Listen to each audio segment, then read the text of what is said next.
எல்லாருக்கும் வணக்கம். Cheese makeup click பண்ணதுக்கு ரொம்ப ரொம்ப நன்றி. இன்னைக்கு ஒரு சர்ம பராமரிப்பு வீடியோ தான் பார்க்க போகிறோம். சர்ம பராமரிப்புனா ஒரு வித்தியாசமான வீடியோ தான்.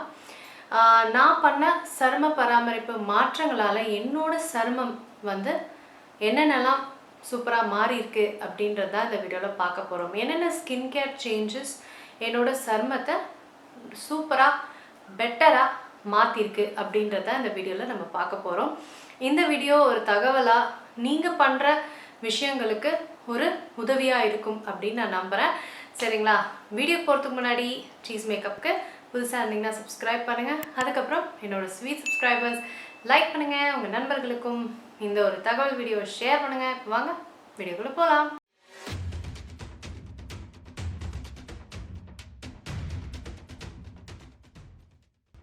பெல் ஐக்கானை கிளிக் பண்ணுங்கள். அப்போ தான் நான் வீடியோ அப்லோட் பண்ணும்போது உங்களுக்கு அப்டேட் ஆகும். ஆக்சுவலாக சர்ம பராமரிப்புனா என்னன்னே பெருசாக தெரியாமல் இருந்தேன். ஒன்று விஷயமா செய்ய நம்ம சருமம் எப்படி மாறுது அப்படின்றத நான் நல்லாவே பார்த்துருக்கேன். ஸோ அது வந்து உங்களுக்கு பயனுள்ளதாக இருக்கும் அப்படின்னு தான். சரி, முதல் விஷயம் என்னன்னு பார்க்கலாம். ஸ்க்ரப்பிங்ன்ற ஒரு விஷயம் இருக்குன்றதே எனக்கு தெரியாது. தெரிஞ்சப்பறம் சரி பண்ணி பார்க்கலாமே என்ன இந்த ஸ்க்ரப்பிங் அப்படின்னு வாரத்தில் ஒரு தடவை ஆரம்பித்த ஸ்க்ரப்பிங் வந்து என் சருமத்தில் இவ்வளோ பெரிய மாறுதல் கொடுக்குமா அப்படின்ற அளவுக்கு ஒரு முக்கியமான ஒரு ஸ்டெப்பாக இருந்தது சரும பராமரிப்பில். ஸோ என்ன ஆச்சுன்னா, ஸ்க்ரப்பு வந்து நான் தொடர்ந்து பண்ண சருமம் வந்து அந்த குறைன்னு இருக்கிற அந்த விஷயம்லாம் வந்து நல்லா ஸ்மூத்தாகி அப்படியே ஃப்ளாட்டன் ஆகி ஒரு சாஃப்ட் சருமமாக வந்து மாறுச்சு. ஸோ அதுக்கு முக்கியமான காரணம் ஸ்க்ரப்பிங் வந்து என்ன ரொம்ப முக்கியம்னா, நம்ம முகத்தில் இருக்க அழுக்குகளை வந்து நல்லா டீப்பாக அது எடுக்குது. அதனால தான் நம்ம முகம் வந்து நல்லா க்ளீனாக நல்ல சுத்தமாக சாஃப்டாக வந்து மாறிடுது. அந்த டெக்ஸ்டர்டு ஸ்கின்னு சொல்லுவாங்கள்ல, டெட் ஸ்கின், அழுக்கு இதெல்லாமே போய் நல்லா சாஃப்டாக மாறிடுது. ஸோ ஸ்க்ரப்பிங் வந்து ரொம்ப முக்கியமான ஒரு ஸ்டெப்புன்னு நான் தெரிஞ்சுக்கிட்டேன். வாரத்தில் ஒரு தடவை கண்டிப்பாக நான் வந்து பண்ணிட்டு தான் இருக்கேன். ஸோ ஸ்க்ரப்பிங் சரும பராமரிப்பில் ஒரு ரொம்ப முக்கியமான ஒரு ஸ்டெப். அடுத்த விஷயம் வந்து எனக்கு இந்த பொறிப்பொறியாக வந்து ஆக்னே இருக்கும், பிம்பிள். அது வந்து எதனால் அப்படின்றது எனக்கு ரொம்ப நாள் கழிச்சு தான் தெரிஞ்சுது. என்னென்னா பேரபென்ஸ் அண்ட் சல்ஃபேட்ஸ்.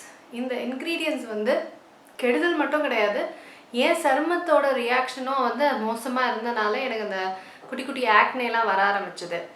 அதுக்கப்புறம் தான் வந்து நான் அது இல்லாத ப்ராடக்ட்ஸாக முடிஞ்ச வரைக்கும் கொஞ்சம் நேச்சுரலாக ஆபத்தான கெமிக்கல்ஸ் இல்லாத ப்ராடக்ட்ஸாக பயன்படுத்த ஆரம்பிக்கும் போது சருமத்தில் ரொம்ப அழகான மாற்றங்கள் வந்துச்சு.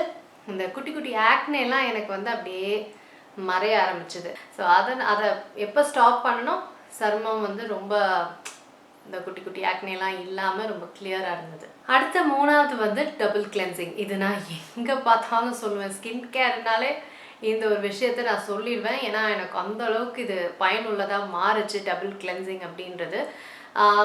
இது என்னென்னா, இப்போ நான் நிறைய ப்ராடக்ட்ஸ் புதுசாக ட்ரை பண்ணுறேன் இல்லைங்களா, அதனால் ஸ்கின் வந்து ஆக்னே அது இதுன்னு ஏதாவது ஒன்று வரும்.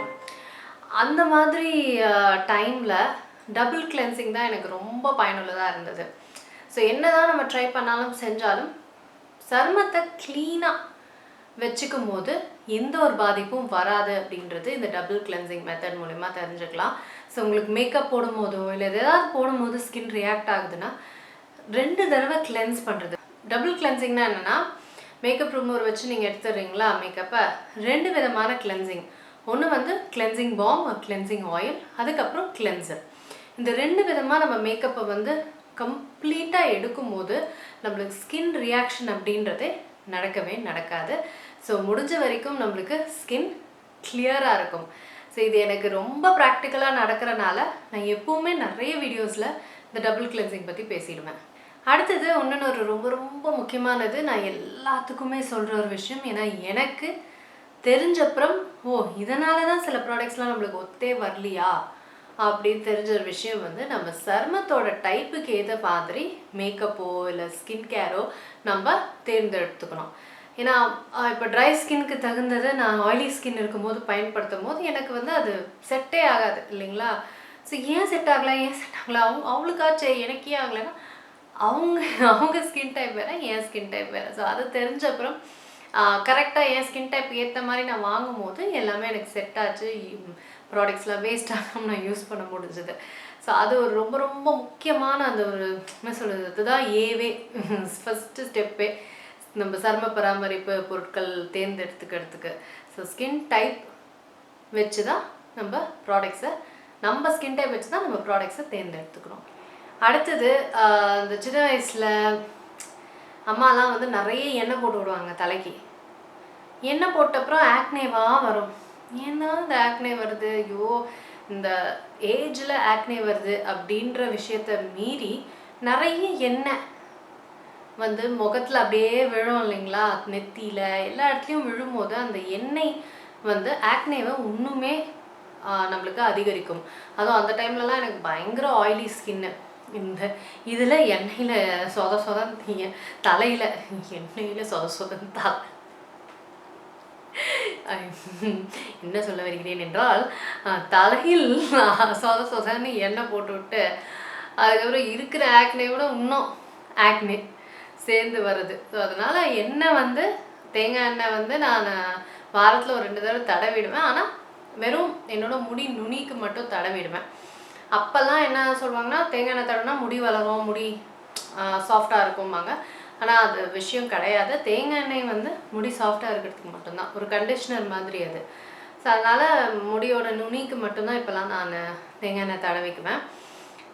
அந்த தப்பால் எனக்கு ஆக்னியோட டபுள் ஆக்னிலாம் வந்துச்சு.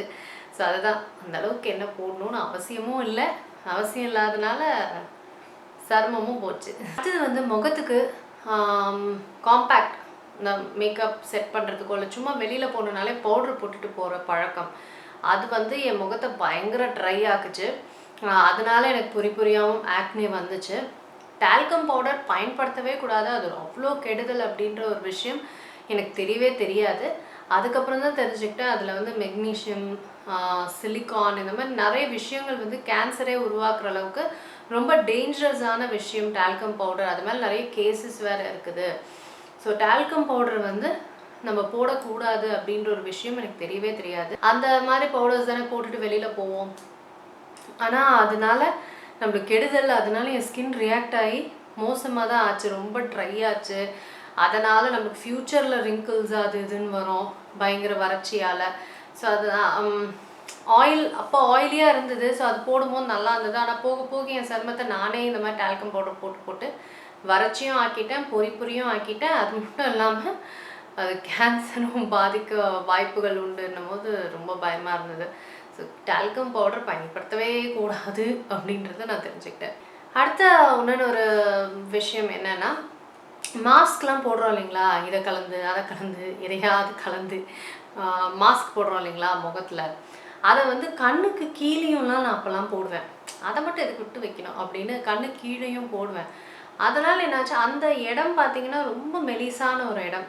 ஸோ இந்த அளவுக்குலாம் எதுவுமே போடக்கூடாது. அந்த இடத்துக்கு போட்டால் ஒரு லைட்டான மாய்ஸ்சரைசர் தான் போடணும். இது எனக்கு தெரியாதனால அந்த இடத்துல கொஞ்சம் குட்டி குட்டியாக ஒரு குட்டி ஆக்னி சொல்லுவாங்க இல்லைங்களா, கண்ணு கீழே இருக்குமே லைட்டாக, அந்த மாதிரி எனக்கு வந்துச்சு. ஸோ அதெல்லாம் ஸ்டாப் பண்ணிவிட்டு ஐ க்ரீம்லாம் போட ஆரம்பித்த அப்புறம் கொஞ்சம் ஐஸ்லாம் வந்து நல்லா இருந்தது. பட் அந்த மாதிரிலாம் வந்து கண்ணு கீழே போடக்கூடாது. அதனால் என்ன ஆகும்னா ரிங்கிள்ஸு, லைன்ஸு, அப்புறம் ஆக்னி அதெல்லாம் அந்த இடத்துல வர ஆரம்பிக்கும். அவ்வளோ சென்சிட்டிவான ஒரு ஏரியா கண்ணு கீழே. அடுத்தது வந்து எனக்கு டீனேஜில் ஆயிலி ஸ்கின் தான் இருந்தது. ஆயிலி ஸ்கின்னோட ஆயில் ஃபேக்ட்ரி தான் இருந்தது.